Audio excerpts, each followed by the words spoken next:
Salam dostlar, görürsünüz gibi bayaq dostlar bir dənə şey gördüm dostlar. Deməli bir sizə girdim deməli mega düzdür. Piu piu piu. İşte olmaz.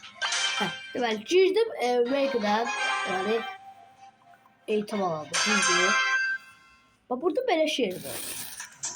Bak. Teknolojimizi karşılıyorsunuz. Bakın.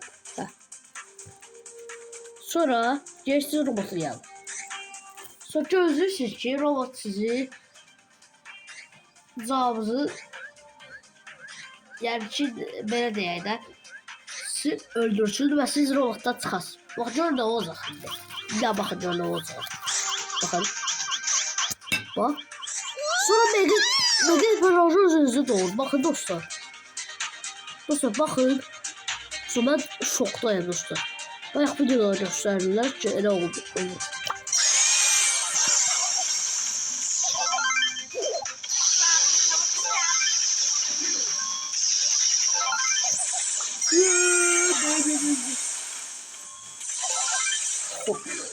Neyse dostlar video beləydi, sağ olun.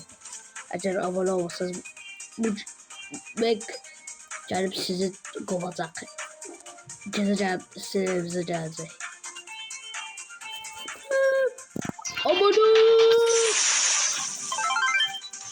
Abone olmasanız sağ öldürəcəm.